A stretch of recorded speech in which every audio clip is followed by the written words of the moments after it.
Hello students, इस video में हम नाइन्थ के मैथ के छेवें चैप्टर की 6.1 एक्सरसाइज का पहला क्वेश्चन देखेंगे। इस क्वेश्चन को सॉल्व करने के लिए आपको तीन चीज़ें पहले ही पता होनी चाहिए। पहले हम वह तीन चीज़ें डिस्कस कर लेते हैं, उसके बाद सॉल्व करेंगे। पहली चीज़, इसको आंसर सोल्यूशन में लिखना नहीं है, ये आपकी नॉलेज के लिए बता रहा हूँ। सोल्यूशन में जो लिखना है वो मैं अलग से बताऊँगा भी सोल्यूशन कहाँ से लिखना है। ये वैसे आप इस क्वेश्चन को सॉल्व करने के लिए आपको जो जो चीज़ें पता होनी चाहिए वो लिख रहा हूँ। पहली चीज़ें पता होनी चाहिए, vertically opposite angles are equal.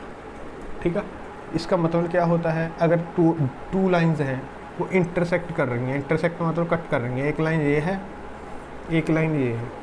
ठीक है, अगर दोनों वो कट कर रही हैं, कट होने पे यहाँ चार एंगल बन रहे हैं। एक एंगल, इसको मान लो नंबर 1, इसको मान लो एंगल 2, इसको मान लो एंगल 3, इसको मान लो एंगल 4। जो ऑपोजिट एंगल होते हैं, वर्टिकली ऑपोजिट एंगल, ये और ये और ये इक्वल होते हैं। क्या होते हैं? इक्वल होते हैं। 1 and 3 and 2 and angle 4 are equal. ठीक है, इसको याद रखना। एक तो वर्टिकली ऑपोजिट एंगल इक्वल होते हैं, एक चीज़ तो ये इसमें यूज हो। दूसरी,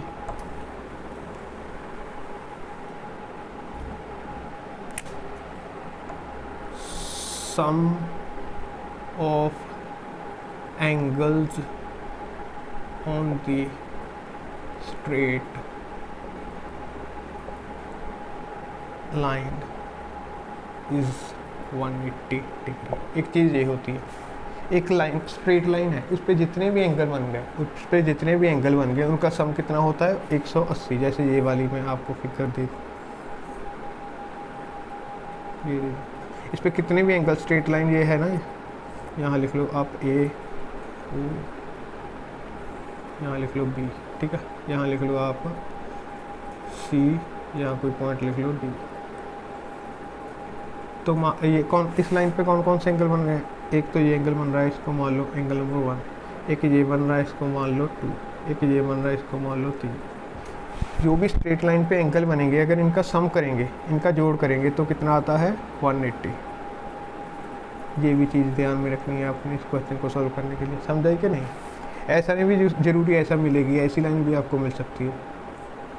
ये भी एक स्ट्रेट लाइन है, यहाँ एंगल बन गया जो मान लो 4, 5 और 6 बन गए, इनका जोड़ भी कितना होगा? 180। स्ट्रेट लाइन पे जितने भी एंगल बनेंगे, 3 ही जरूरी नहीं है, 4 भी बन सकते हैं। ये और ये, इनका भी जोड़ कितना होगा? 180, इन सब का भी। अगर 2 ही बने तब भी उसे लीनियर पेयर कह देते हैं। अगर 2 ही बने तो स्ट्रेट लाइन पे एंगल 2 बने, उनका भी सम 180 होता है। अगर ये 2 ही बनते तो भी सम, दोनों का सम कितना होता है? 180। इसे कहते हैं लीनियर पेयर्स। तो इसमें ये यूज होगी, sum of angle on the straight line is 180।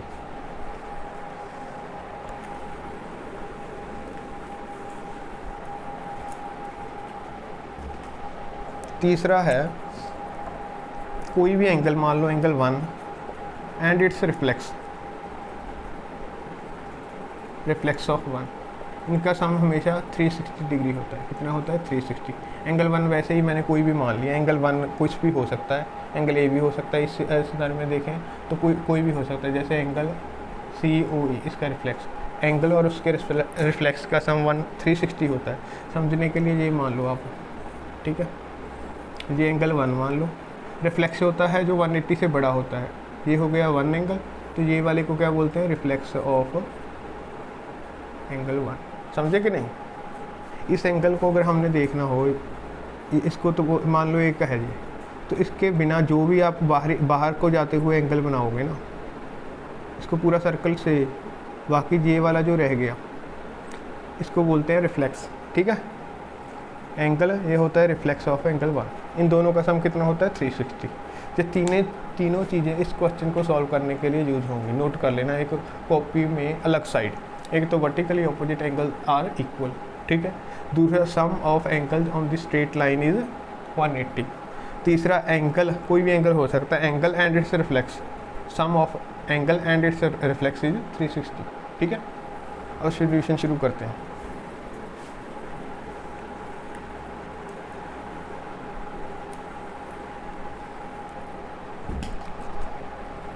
पहले सबसे पहले तो हमने गिवन लिखना होता है, पहले गिवन लिख लो क्या क्या दिया हुआ है। गिवन मीन्स जो जो हमें पहले ही दिया हुआ है।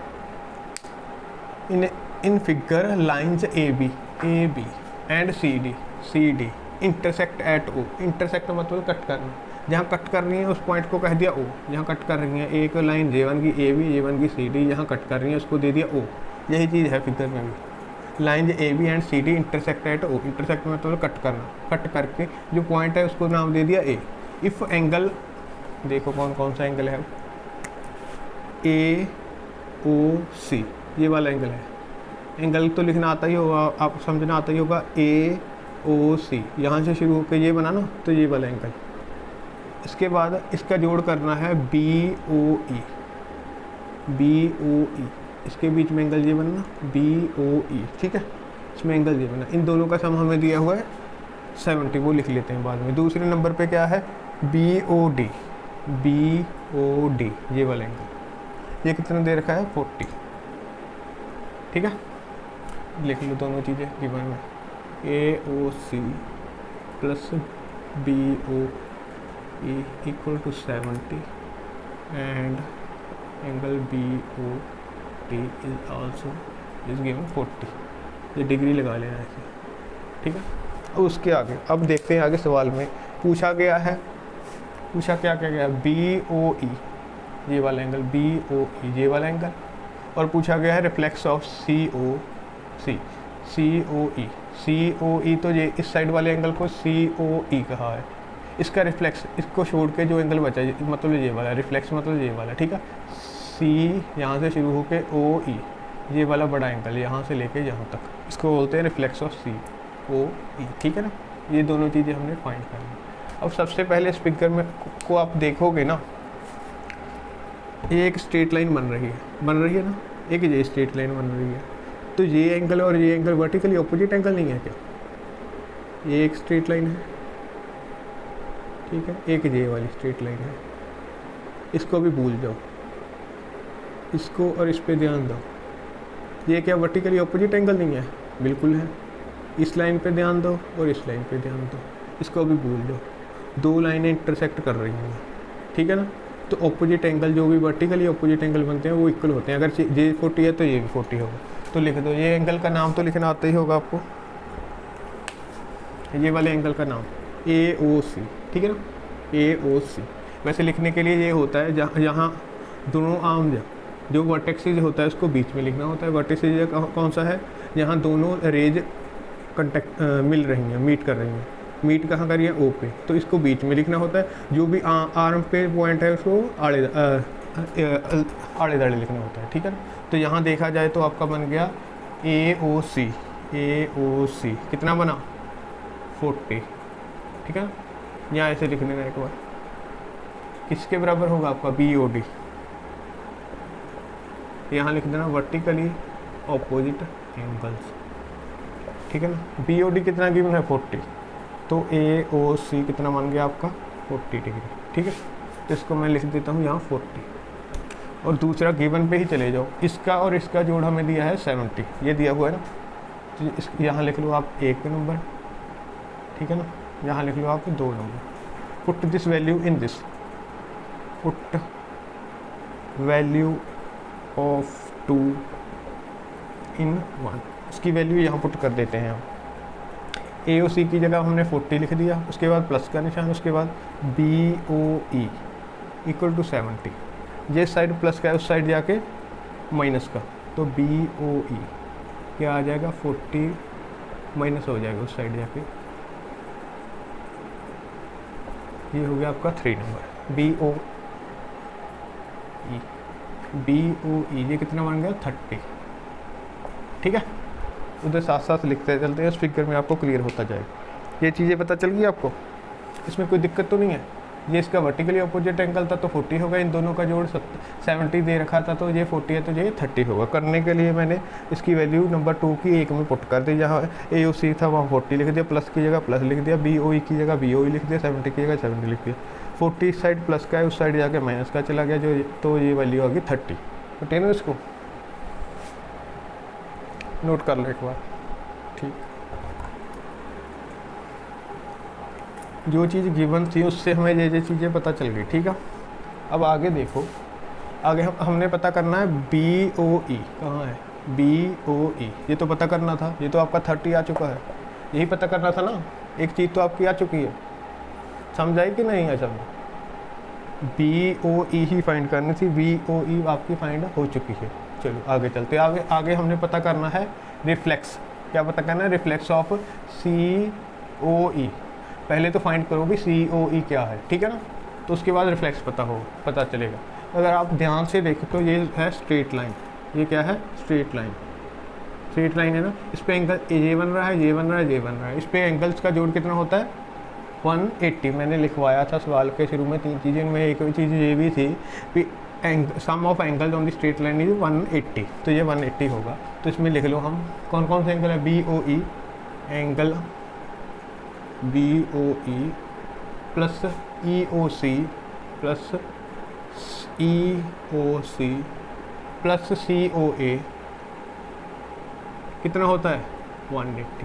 तो यहाँ लिखोगे sum angle on the straight line लिख देना, यहाँ angles on the straight line, ठीक है, इसमें कोई दिक्कत। अब इनकी वैल्यू पुट करते जाओ। BOE क्या है, BOE की 30, इसको EOC हो चाहे COE हो, तो दोनों का मतलब एक ही है, तो मैं इसको COE लिख रहा हूँ, COE लिख रहा हूँ। उसके बाद COA इसकी है 40 इक्वल टू 180। तो इन दोनों को जोड़ लिया 70, इस साइड 70 प्लस का है, उस साइड जाके माइनस का, तो आपका COE आ गया 110, ठीक है। इसमें कोई दिक्कत, फाइंड तो हमने रिफ्लेक्स करना था, तो रिफ्लेक्स वाली भी आपको चीज़ बताई थी, एंगल एंड इस रिफ्लेक्स का सम कितना आता है 360। ये angle COE plus reflex of COE